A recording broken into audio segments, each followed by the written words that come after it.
Hello दोस्तों, स्वागत है आपका फिर से हमारे पॉलिटेक्निक स्टडी के यूट्यूब चैनल पर। और आज मैं को पढ़ाऊँगा कैपिलरिटी। कैपिलरिटी क्या है? ये टॉपिक है हमारा किसका? Hydraulic and pneumatic. ठीक है, ये डिप्लोमा के जो 4th सेमेस्टर है उसका सब्जेक्ट है हाइड्रोलिक एंड न्यूमेटिक, उसी का ही पार्ट है कैपिलरिटी। तो कैपिलरिटी होता क्या है, इसके बारे में आज हम पढ़ेंगे, इसके बारे में डिस्कस करेंगे।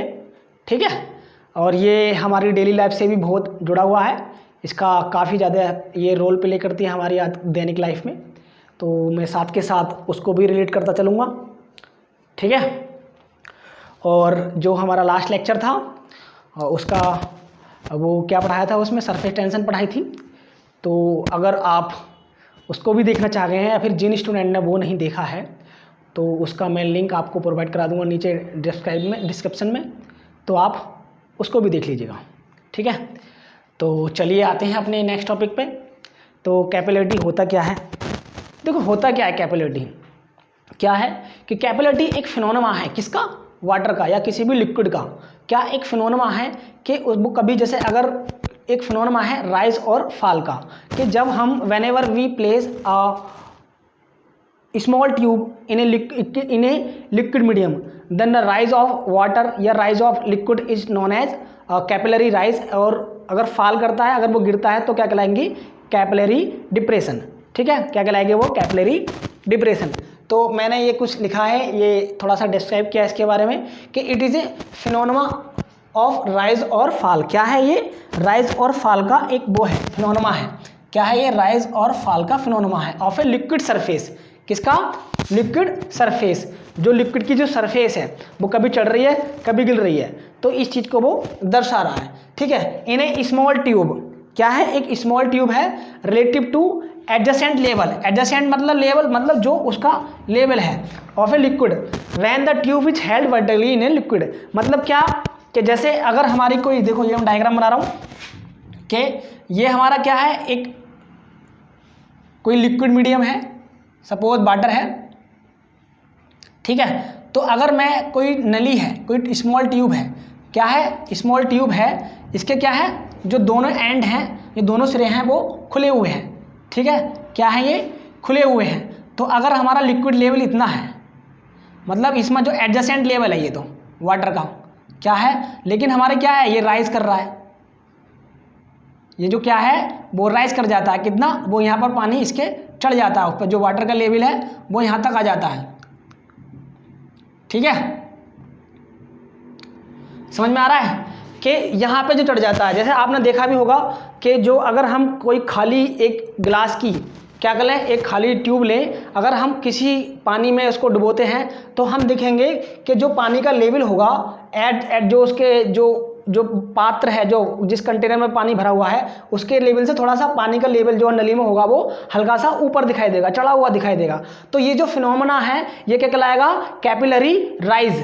क्या कहलाएगा? ये कैपिलरी राइज। और देखो, जब ये फिनोमेना क्या है, ये जब ये वाटर का लेवल है थोड़ा नीचे जाता है तो क्या कहलाएगा? वो डिप्रेशन, कैपिलरी फॉल कहलाएगा, या फिर बोलेंगे उसको डिप्रेशन। ठीक है, क्या बोलेंगे हम उसको? कैपिलरी डिप्रेशन बोलेंगे फिर इसको। अब ये देखो डिपेंड करता है किस पे? विस्कोसिटी के ऊपर डिपेंड करता है कि अगर कोई ज़्यादा विस्कस है तो फॉल करेगा, और ज़्यादा उसकी विस्कोसिटी कम है, मतलब अगर विस्कोसिटी ज़्यादा है तो वो फॉल करेगा और विस्कोसिटी कम है तो वो राइज करेगा। समझ में आ रहा है?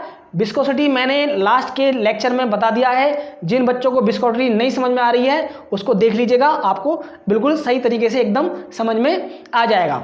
ठीक है, तो देखिए क्या होता है, हम इसके लिए अलग अलग कितना राइज कर रहा है, कितना फॉल कर रहा है, मैं अभी जाके आपको फॉर्मूला निकालूंगा। ठीक है, इसका क्या कितनी कैलकुलेट करते हैं हम, वो सारी चीज़ें हम अभी आगे देख लेंगे। ठीक है, तो हम क्या पढ़ा रहे हैं आज? Capillary rise. तो ठीक है, तो मैं लिख दे रहा हूँ क्या होता है और क्या नहीं होता है। देखो क्या है कि अगर हमारा राइज ऑफ लिक्विड सरफेस, कि अगर हमारी क्या कहलाएगी? Rise of liquid surface. कि जो हमारी जो लिक्विड की सरफेस है वो राइज हो रही है, मतलब बढ़ रही है, ऊपर को चढ़ रही है किसमें, ट्यूब में, तो वो क्या कहलाएगा हमारा कैपिलरी राइज। क्या कहलाएगा वो, कैपिलरी, क्या कहलाएगा, कैपिलरी राइज कहलाएगा। ठीक है। और अगर नीचे गिर रही है, मतलब नीचे फॉल कर रही है, तो क्या आ गया, फॉल ऑफ लिक्विड सरफेस। क्या कर रहा है वो, अगर गिर रही है, फॉल ऑफ लिक्विड सरफेस, तो क्या कहलाएगा हमारा, कैपिलरी डिप्रेशन। क्या कहलाएगा हमारा वो, कैपिलरी डिप्रेशन। ठीक है, तो समझ में आ रहा है। कैपिलरी राइज के लिए हम क्या कैलकुलेट करेंगे, कितना बढ़ रहा है, कितना घट वो बढ़ेगा, वो हम हाइट यहाँ से निकाल लेंगे, और कैपिलरी डिप्रेशन के भी अभी हम आगे निकालेंगे। ठीक है, तो क्या करेगा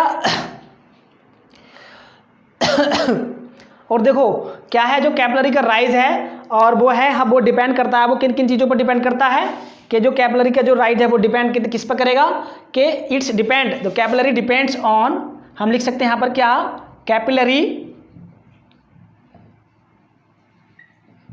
डिपेंड्स ऑन, किस चीज पर डिपेंड्स करेगा वो, क्या करेगा, स्पेसिफिक वेट ऑफ लिक्विड। किस पर डिपेंड करेगा वो, स्पेसिफिक वेट ऑफ लिक्विड पर डिपेंड करेगा। किस पर करेगा, स्पेसिफिक वेट ऑफ लिक्विड पर डिपेंड करेगा। और किस पर करेगा, डायमीटर ऑफ ट्यूब, ट्यूब के डायमीटर पर भी डिपेंड करेगा, डायमीटर ऑफ ट्यूब। देखो अगर इसका डायमीटर बढ़ जाएगा वो तो कम राइज करेगा, और अगर डायमीटर कम कर देंगे तो वो ज़्यादा राइज करेगा। ठीक है, और क्या करेगा, सरफेस टेंशन ऑफ लिक्विड।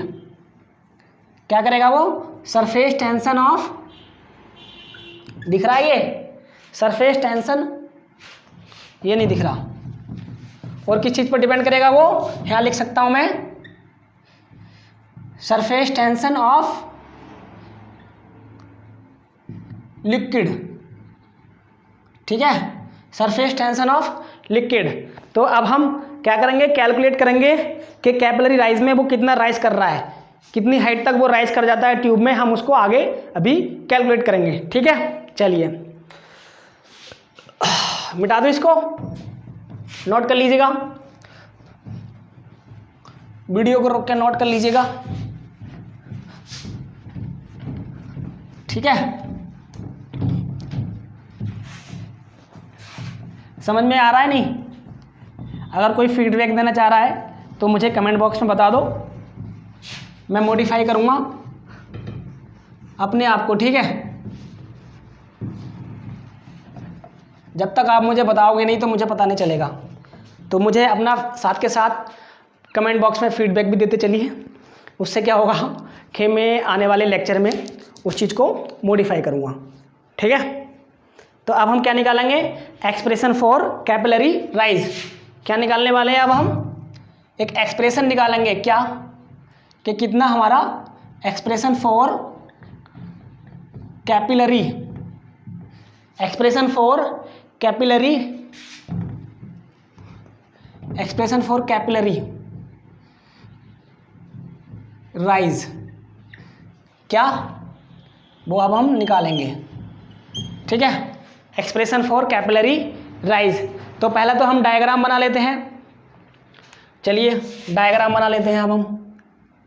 ये हमारे क्या है, एक हमारी खाली ट्यूब है, खाली ट्यूब है जिसके दोनों सिरे खुले हुए हैं, और एक जो क्या है, एक हमारा कोई कंटेनर है जिसमें क्या है, एक लिक्विड भरा हुआ है, लिक्विड भरा हुआ है। लिक्विड कौन सा है, हम वाटर मान लेते हैं, लिक्विड क्या मान लेते हैं, वाटर मान लेते हैं। ठीक है, देखो वाटर को नीली से दर्शा रहा हूँ, दिख रहा है, ये दिख रहा नहीं,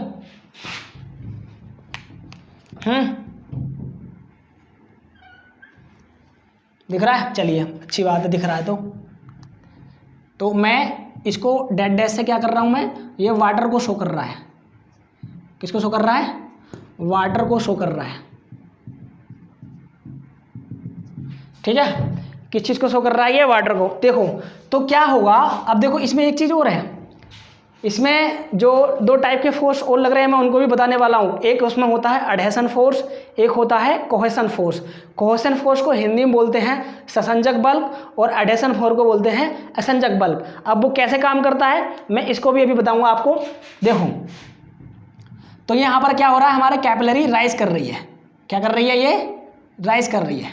ठीक है, कितना राइज कर रही है अभी हम इसको कैलकुलेट करेंगे।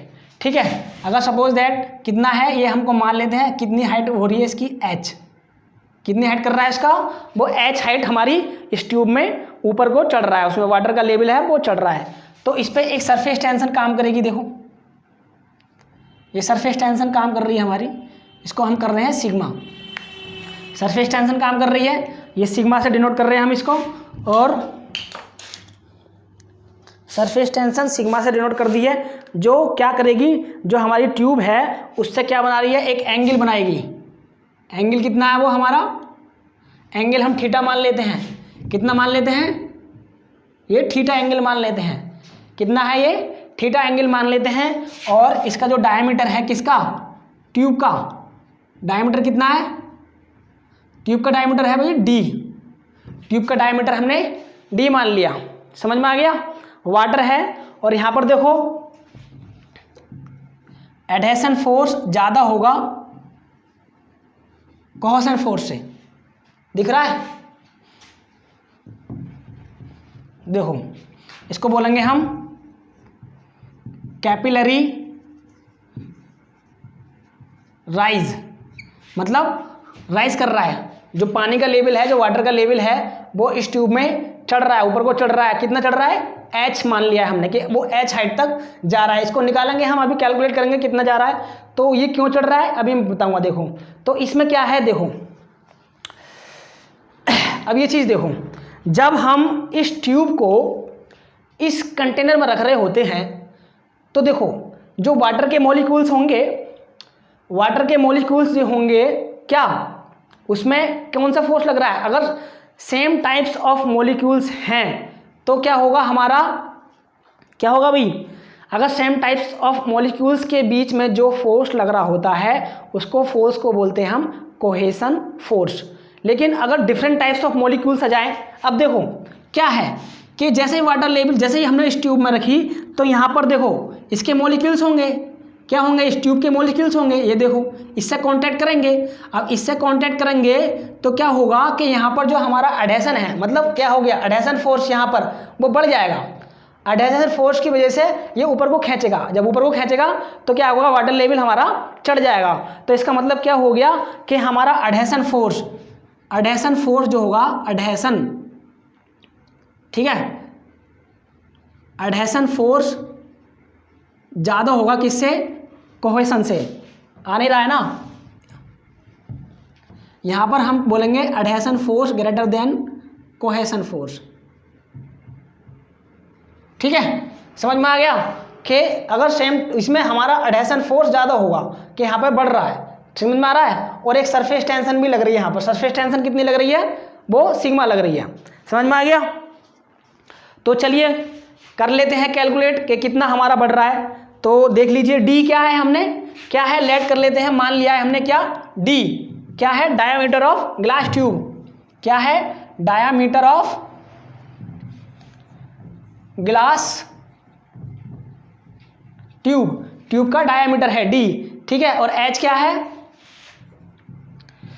एच क्या है, ये हाइट है, हाइट ऑफ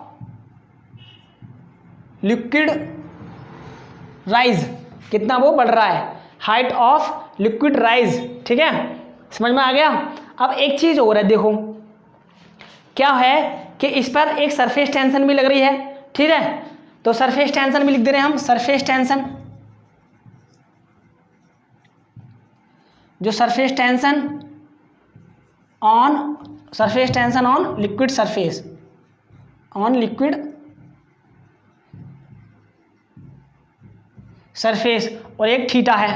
थीटा क्या है हमारा, क्या ये angle of contact between liquid and glass tube. क्या है, angle contact between, angle between, रुक जाओ गलत लिख दिया, क्या है ये, एंगल है किसका, angle of contact between, angle of contact between liquid and glass tube, क्या है, ग्लास ट्यूब है। समझ में आ गया, ये समझ में आ रहा है नहीं आ रहा है, बताओ। देखो अब क्या करेंगे हम, यहां पर दो फोर्स काम करेंगे, कौन कौन से काम करेंगे, दो फोर्स काम करेंगे। एक फोर्स क्या करेगा कि जो वेट होगा लिक्विड का हाइट पे, जो ग्लास ट्यूब में जो हो रहा है वो काम करेगा, ठीक है। और एक जो होगा क्या होगा, उसका एक कंपोनेंट होगा किसका, सरफेस टेंशन का। समझ में आ गया। देखो यहां पर क्या होगा, दो चीजें काम करेंगी, एक तो लिक्विड का वेट होगा, देखो सरफेस टेंशन ऊपर लग रही है तो ये थीटा से बना रहा है, तो अगर स्ट्रेट मान लेंगे तो इसका जो होगा क्या होगा, ये वर्टिकल कंपोनेंट हो गया, एक इधर हो गया हॉरिजॉन्टल कंपोनेंट, तो ये हो गया सिग्मा, क्या हो गया, साइन थीटा, और इधर लगेगा ये सिग्मा कॉस थीटा, ठीक है। तो ये क्या है, इस सरफेस, ये जो वर्टिकल कंपोनेंट है किसका, सरफेस टेंशन का, समझ में आ रहा है, ये सिग्मा कॉस थीटा, इसका जो वर्टिकल कंपोनेंट है सरफेस टेंशन का, ये फोर्स लग रहा है और वेट लग रहा है लिक्विड का इधर की ओर, नीचे की ओर, तो क्या होगा, ये दोनों बराबर होंगे, क्या होंगे, ये दोनों बराबर होंगे। तो हम लिख सकते हैं, तो the weight of liquid of height h in the glass tube, देखो कैसे निकालेंगे हम, कैलकुलेट करो, the weight of liquid in the weight of liquid at height h, at height h in a glass tube कितना होगा, बताओ, बताइए कितना होगा, निकालिए। देखो वेट क्या होता है हमारा, बताओ भाई। देखो कैसे निकालेंगे, ये हो गया एरिया ऑफ ट्यूब, क्या हो जाएगा, एरिया ऑफ ट्यूब, अभी लिख दे रहा हूं मैं क्यों आया ये, एरिया ऑफ ट्यूब, ठीक है, into H, area of tube into H, और क्या हो जाएगा उसका, क्या होगा, रो इंटू जी, रो और जी इंटू रो जी। देखो ये चीज़ देखो, ये समझने की कोशिश कर रहा हूँ। देखो एरिया ऑफ ट्यूब, एरिया और ये क्या है, लेंथ है, तो एरिया और जब लेंथ मिलते हैं एक वॉल्यूम को फॉर्म करेंगे। तो वेट क्या होता है, देखो वेट जो होता है क्या होता है, mg होता है, होता है नहीं होता, देखो वेट क्या होता है, mg, जिसकी यूनिट कितनी हो, न्यूटन, यही तो होती है। अब देखो डेंसिटी क्या होती है, m/v, समझ में आ रहा है। देखो वेट क्या होता है, वेट बराबर होता है mg, न्यूटन में जिसकी वैल्यू होती है, तो क्या है m की वैल्यू क्या होती है, वो सॉरी डेंसिटी क्या होती है, m/v, मतलब मास पर यूनिट वॉल्यूम। तो हम यहाँ से मास कैलकुलेट करेंगे, तो m की वैल्यू कितनी जाएगी, डेंसिटी इनटू वॉल्यूम, तो ये जो वॉल्यूम है वो यही तो वॉल्यूम है, area of tube into h, तो ये वॉल्यूम को डिनोट कर रहा है, इस वाले वॉल्यूम को, और डेंसिटी ये आ गई और g की वैल्यू ये आ गई, तो क्या हो गया, ये वेट हो गया। तो ठीक है निकाल लीजिए कितना होता है, एरिया ऑफ ट्यूब, उसका डायमीटर d है, तो एरिया कितना हो जाएगा उसका, π/4 इंटू डी स्क्वायर, क्या हो गया, π/4 इंटू डी स्क्वायर, और इंटू एच, और इंटू रो, और जी तो चल ही रहा है, ठीक है। तो ये क्या हो गया, वेट निकल आया है किसका, लिक्विड का एच हाइट पे, ठीक है। अब क्या होगा, एक लोड, एक फोर्स और लग रहा है, क्या लग रहा है, एक फोर्स और लग रहा है, इसको मिटा दूंगा, मिटा दे रहा हूं, ठीक है। क्या कर रहे हैं हम, अब एक फोर्स और लग रहा है, तो क्या है, vertical component of surface tension, ठीक है, force D2, tensile force, tensile force due to vertical component of surface tension, vertical component of surface tension, surface tension. समझ में आ रहा है कि इसके जो सरफेस टेंशन का जो वर्टिकल कंपोनेंट है उसकी वजह से जो फोर्स लग रहा है उसको हम और कैलकुलेट करेंगे। क्या करेंगे, तो क्या करेंगे हम, देखो सिग्मा और into pi D into cos theta, तो क्या हो गया, ये समीकरण 2 हो गई। तो इक्विलिब्रियम में क्या होगा, साम्यावस्था में क्या होगा, ये बैलेंस है ना, तो बैलेंस में क्या है कि जो फोर्स ये क्या है, इस वर्टिकल कंपोनेंट की वजह से जो फोर्स लग रहा है ये बराबर होगा किसके, जो वेट हो रहा है, जो वेट चल रहा है, जो वेट ऑफ लिक्विड है, ये जो इतना जो लिक्विड चल रहा है इसके वेट के बराबर होगा, तभी तो ये बैलेंस है, तभी तो ये खड़ी है। अगर बैलेंस नहीं होगा, अगर ये बैलेंस नहीं होगा तो ये गिर जाएगी। समझ में आ रहा है, तो ये अगर खड़ी है, एक साम्यावस्था में है, इक्विलिब्रियम में है, तो इसका मतलब हो गया कि जो हमारा वर्टिकल कंपोनेंट के कारण जो सरफेस टेंशन है उसके वर्टिकल कंपोनेंट के कारण जो फोर्स लग रहा है वो बराबर होगा किसके, इसके, कितना जो लिक्विड इसमें जो चढ़ रहा है वो इस लिक्विड के वेट के बराबर होगा। समझ में आ गया। तो क्या करेंगे हम, एक इक्वेशन 1 और इक्वेशन 2 को बराबर रख दे रहे हैं हम, ठीक है। देखो रख दे रहा हूं मैं यहां पर, तो लिख सकते हैं हम एट इक्विलिब्रियम पर क्या होगा, इक्वेशन 1 बराबर हो जाएगी इक्वेशन 2 के। क्यों हो जाएगी, मैंने बता दिया है कि ये साम्यावस्था में इक्विलिब्रियम में है, तो इक्विलिब्रियम में क्या होगा कि इसके जो सरफेस टेंशन की वजह से जो फोर्स लग रहा है वो बराबर होगा किसके, wait of liquid rise in glass tube, के ट्यूब में जितना हमारा वेट जो लिक्विड चढ़ रहा है उसके वेट के बराबर होगा। समझ में आ गया। चलिए रख दीजिए, लिख दीजिए इसमें क्या है, sigma into pi D cos theta बराबर पाई/4 D square into H into rho g. इसको मिटा दे रहे हैं।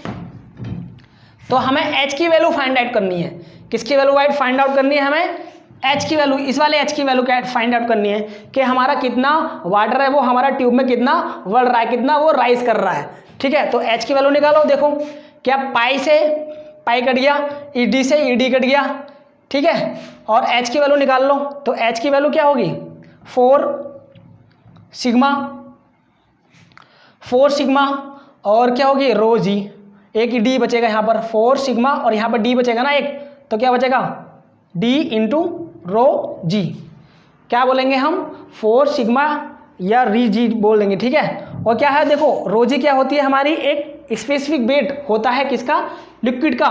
क्या होता है रोजी, स्पेसिफिक वेट ऑफ लिक्विड। तो हम बोल सकते हैं इसका क्या कि 4 सिग्मा अपॉन क्या स्पेसिफिक वेट इंटू डी, ये भी हम बोल सकते हैं। समझ में आ गया। तो हमारा कितना वो बढ़ रहा है, एच हमारी कितनी आगे निकल के वो ये आ गई, कितनी आ गई, वो हमारी इतनी आ गई है कि हमारा जो वाटर है किसमें, एक ग्लास ट्यूब में, वो कितना बढ़ रहा है, वो इतना बढ़ रहा है कि 4 सिग्मा अपॉन क्या है, ये स्मॉल डब्ल्यू है, स्मॉल डी क्या होती है, स्पेसिफिक वेट ऑफ लिक्विड, और डी क्या है, डायमीटर है, ठीक है। तो हम कह सकते हैं it is a expression for क्या होगा, कैपिलरी राइज के लिए क्या है, ये एक्सप्रेशन है, ठीक है। इसकी थ्रो से हम वो निकाल सकते हैं। देखो और एक चीज और है, ये हमने वाटर लिया है तो लिख सकते हैं कि 4 वाटर के लिए क्या होता है, ये 4 वाटर के लिए क्या होगा, थीटा इक्वल टू 0 डिग्री होता है। वाटर के केस में जो थीटा की वैल्यू होती है वो 0 डिग्री होगी, तो क्या होगा, और यहां पर कोस थीटा तो रह गया, ठीक है। तो देखो क्या होगा कि अगर कोस थीटा है तो कोस थीटा की वैल्यू, अगर हम थीटा की वैल्यू 0 रखेंगे तो कोस 0 की वैल्यू 1 होती है, तो कोस 0 की वैल्यू 1 हो जाएगी। तो हम लिख सकते हैं 4 वाटर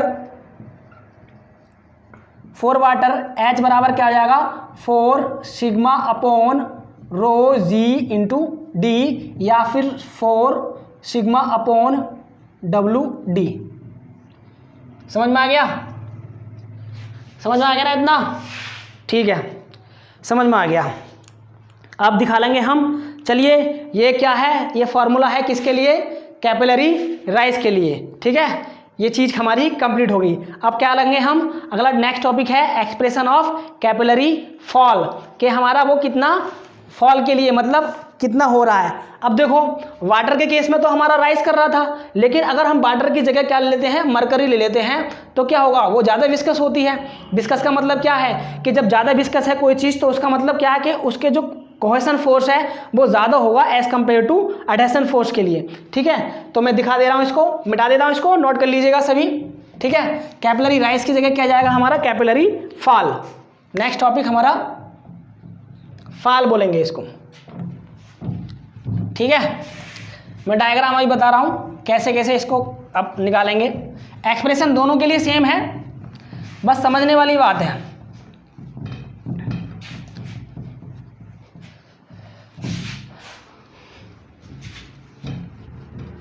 देखो क्या कर रहे हैं हम, देखो इसमें तो हमारा बढ़ रहा था कैपिलरी राइज में, अब फॉल में क्या करेगा, ये हमारा क्या होगा, कम हो जाएगा, ये नीचे को डाउन करेगा। हम इस केस में क्या लेंगे, हम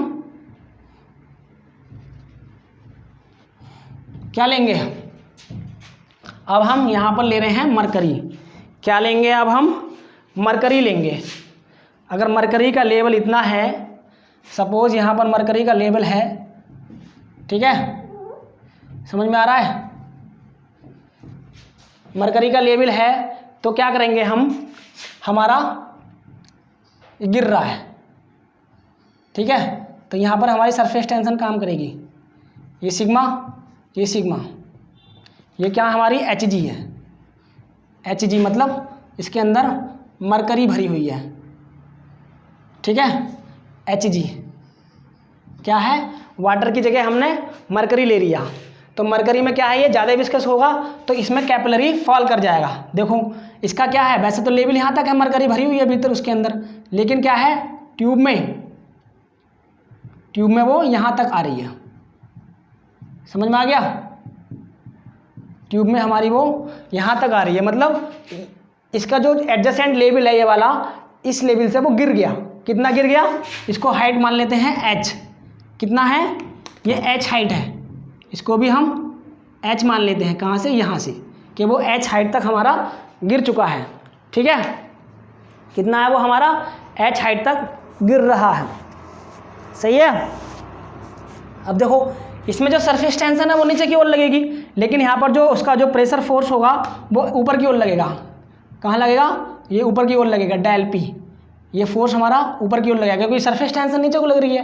क्यों लग रही है, क्योंकि यहाँ पर जो कोहेशन फोर्स है वो ज़्यादा है as compare to adhesion force के, तो हम लिख सकते हैं यहाँ पर कोहेशन फोर्स वो ग्रेटर देन है किससे, एडहेशन फोर्स से, मतलब संसंजक बल ज़्यादा है किससे, असंजक बल से, इसलिए यहाँ पर कैपिलरी फॉल हो रहा है।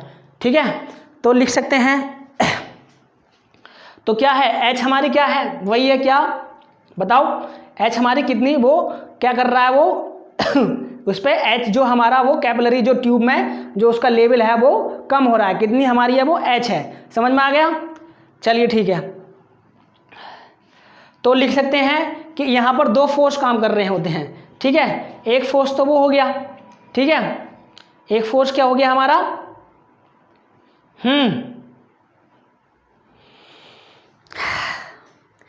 एक फोर्स तो उसकी वजह से हो गया सरफेस टेंशन की वजह से, सरफेस टेंशन की वजह से जो फोर्स लगेगा नीचे से, और ये हो गया हाइड्रोस्टैटिक फोर्स डेल पी जो ऊपर की ओर लग रहा है। तो ये इक्विलिब्रियम में क्या होगा, ये वाला फोर्स और ये वाला फोर्स दोनों हमारे बराबर हो जाएंगे, तो दिखें, ठीक है, तो बराबर हो जाएंगे तो उनको हम क्या करेंगे, बराबर कर देंगे, जिससे कि हमारी एच की वैल्यू निकल ही आएगी। ठीक है, तो लिखेंगे force due to surface tension. ठीक है, क्या लिखेंगे हम, force due to surface tension in downward direction, in downward direction में।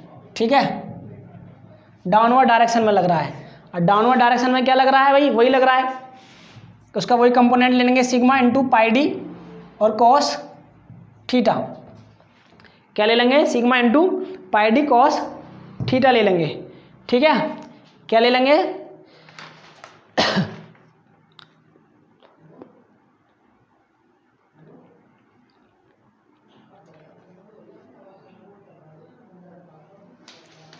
समझ में आ गया। और क्या निकालेंगे हम, सेकंड फोर्स हो गया, इसको इक्वेशन 1 मान लो, सेकंड फोर्स क्या हो गया, एक फोर्स ये हो गया, सेकेंड फोर्स हो गया किसकी वजह से, कि force due to hydrostatic force, force due to hydrostatic force, hydrostatic force, वो क्या हो जाएगा, रो जी एच, ये प्रेशर ही होता है वैसे तो, rho g h into pi by 4 into D square, ठीक है, pi by 4 into D square. तो इक्विलिब्रियम में क्या होगा कि ये वाला फोर्स और ये वाला फोर्स दोनों बराबर हो जाएंगे, तो हम लिख सकते हैं एट इक्विलिब्रियम पर क्या हो जाएगा, एट इक्विलिब्रियम पर क्या हो जाएगा कि हमारी जो इक्वेशन 1 है वो बराबर हो जाएगी किसके, 2 के। क्यों, क्योंकि देखो ये बैलेंस है, ये इक्विलिब्रियम में है, ये ट्यूब जो हमारी खड़ी हुई है अगर बैलेंस में नहीं होगी या होगी तो ये खड़ी नहीं रहने की, ये इधर गिर जाएगी या फिर इधर गिर जाएगी। तो इक्विलिब्रियम में है मतलब साम्यावस्था में है, तो इसका मतलब ये हो गया कि जो फोर्स लग रहा है किससे, हाइड्रोस्टैटिक फोर्स, ये जो फोर्स लग रहा है ये बराबर होगा किसके, सरफेस टेंशन के कारण जो फोर्स लग रहा है उसके। तो क्या करेंगे हम इक्विलिब्रियम में ये दोनों फोर्सों को बराबर कर देंगे। देखो बराबर कर रहे हैं तो क्या हो जाएगा, देखो निकाल लो, क्या हो जाएगा, rho g h into pi by 4 D square बराबर क्या हो गया, सिग्मा इंटू पाई डी और इंटू कॉस थीटा, क्या हो गया, कॉस थीटा हो गया। समझ में आ गया,